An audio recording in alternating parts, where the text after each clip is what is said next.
Hi guys, मैं doctor Parveen अचानी उम्मीद करती हूँ आप सभी अच्छे होंगे। यूट्यूब चैनल पर आपका बहुत बहुत स्वागत है। आज हम बात करेंगे एक जनरल टॉपिक पर। होम्योपैथिक दवाई आराम देना बंद कर दे तो क्या करें। इस टॉपिक पर 1-2 महीना पहले मैंने एक वीडियो अपलोड किया था और उसका रिस्पांस बहुत ही अच्छा रहा। 10,000 के ऊपर व्यूज उस वीडियो पर आए थे और मुझे सब्सक्राइबर्स भी बहुत सारे मिले। तो मैंने सोचा कि उसी तरह का वीडियो आज मैं बनाती हूँ, ताकि जिन लोगों ने उस वीडियो को देखा नहीं है तो ये वीडियो यदि वो देखते हैं तो उन्हें भी इस बात की जानकारी मिल सके। तो ये टॉपिक बहुत ही इंटरेस्टिंग है और सबको जिज्ञासा भी रहती है कि यदि दवाई रिस्पॉन्स नहीं कर रही तो फिर क्या करना चाहिए। तो ये बात को मैं आपको एग्जाम्पल देकर समझाना चाहती हूँ। तो उम्मीद करती हूँ कि वीडियो को आप ज़रूर अंत तक देखेंगे और चैनल पर नए हैं या फिर अब तक सब्सक्राइब ही नहीं किया है तो सब्सक्राइब कर लेंगे। तो आइए हम वीडियो को स्टार्ट करते हैं। होम्योपैथिक दवाई आराम देना बंद कर दे तो क्या करें, ये इस टॉपिक का आज का सब्जेक्ट है। तो एग्जाम्पल के तौर पर यदि कोई व्यक्ति है, उसने होम्योपैथिक ट्रीटमेंट में जब उसको मस्कुलर पेन हुआ, जब उसको जॉइंट पेन हुआ, तो उसने सोचा कि ये सिम्टम्स तो रस्टॉक्स के हैं, तो मैं रस्टॉक्स ले लेता हूँ। तो उसने रस्टॉक्स 30 पोटेंसी में लेना शुरू किया। 6-7 दिन लेने के बाद में उसे बिल्कुल पूरी तरह आराम भी हो गया। उसने दवाई बंद भी कर दी। अब क्या हुआ कि 2-3 महीने के बाद में फिर से उसको मसल पेन, जॉइंट पेन शुरू हो गया। सीजन बदला, बारिश का मौसम आ गया, फिर से वही प्रॉब्लम शुरू हो गया। तो उसने सोचा कि लास्ट टाइम मैंने ये मेडिसिन रस्टॉक्स ली थी और मुझे आराम हो गया था, तो इस बार भी मैं रस्टॉक्स 30 पोटेंसी में लेता हूँ तो मुझे आराम हो जाएगा। लेकिन इस बार क्या हुआ कि उसने 30 पोटेंसी में रस्टॉक्स मेडिसिन ली, पर उससे रिस्पॉन्स बहुत कम मिला। तो उसने सोचा कि लास्ट टाइम तो मुझे 5-6 दिन में बिल्कुल कंप्लीट रिलीफ हो गया था, तो इस बार ऐसा क्यों हो रहा है कि मेडिसिन का रिस्पॉन्स नहीं दिख रहा, मुझे कंप्लीट रिलीफ नहीं हो रहा।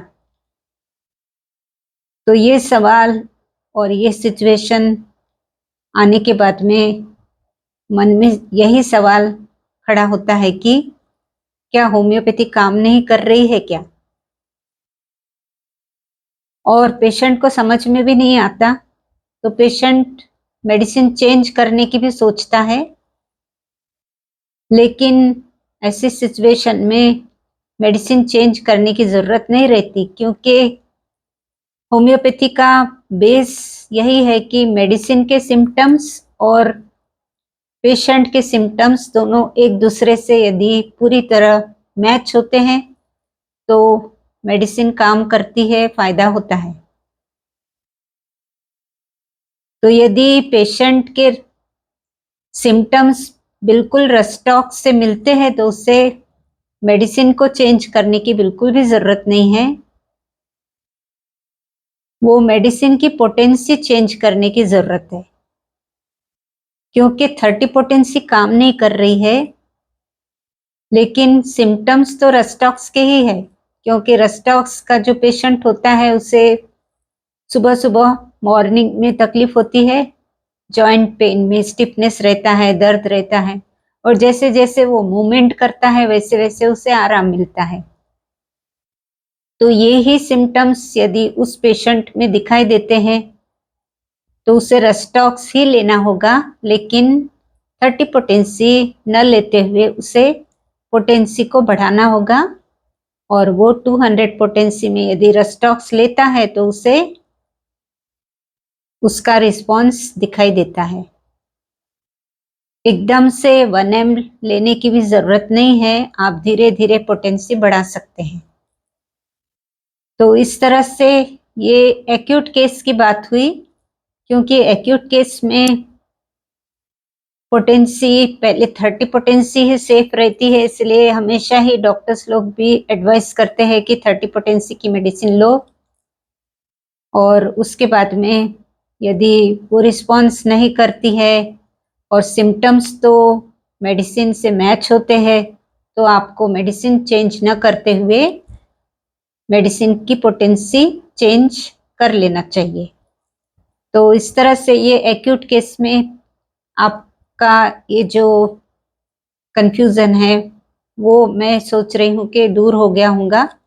लेकिन क्रॉनिक केस में क्या होता है, जैसे हम एग्जाम्पल लेते हैं, एग्जाम्पल में यदि हमने कोई स्किन प्रॉब्लम का केस लिया, जैसे सोरियासिस है और सोरियासिस के पेशेंट को सल्फर चल रही है, सल्फर 30 दी है, उसके बाद में 200 भी दी है, 2-3 महीना अच्छा चल रहा है, रिस्पॉन्स भी हो रहा है, इम्प्रूवमेंट भी हो रहा है, और उसके बाद में अचानक से पेशेंट को ऐसे लग रहा है कि ये 3 महीने से तो मेरे को बहुत अच्छा फास्ट इम्प्रूवमेंट दिख रहा था, लेकिन अभी मैं ये मेडिसिन ले रहा हूँ तो ज़्यादा कुछ रिस्पॉन्स नहीं दिख रहा है। तो ऐसे केस में, क्रॉनिक केस में क्या करना चाहिए?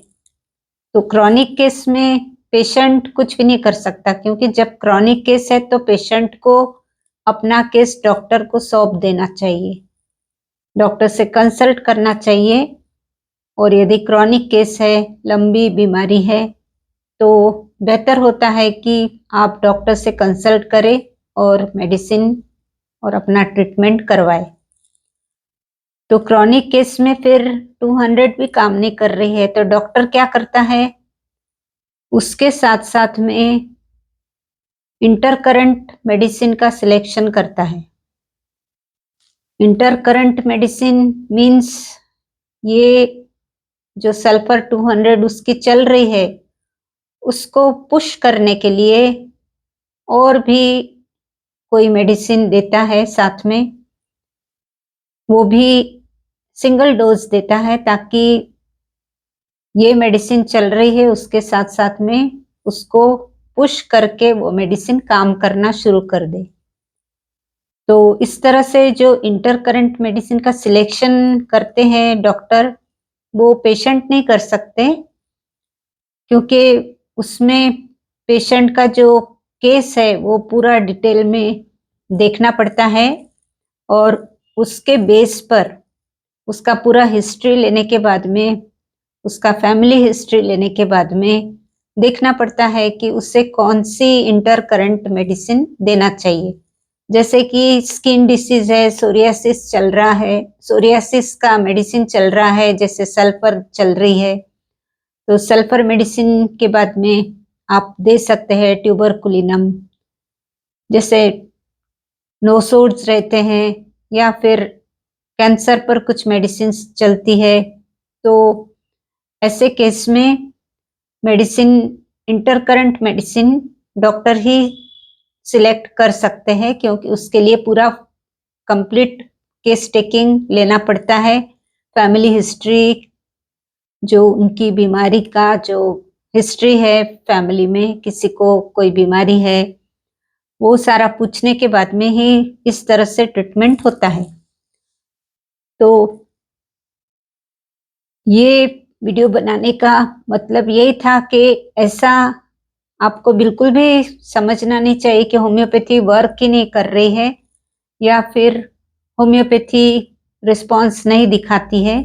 ऐसी बात नहीं है, उसका एक मेथड होता है जो कि डॉक्टर ही समझ सकते हैं। अच्छे डॉक्टर्स होते हैं जिनका बहुत अच्छा अनुभव है, बहुत सारे पेशेंट वो देख चुके हैं अपने लाइफ में, तो उनको ये अनुभव होता है कि किस तरह का पेशेंट है और किस तरह से मेडिसिन्स को चलाना चाहिए।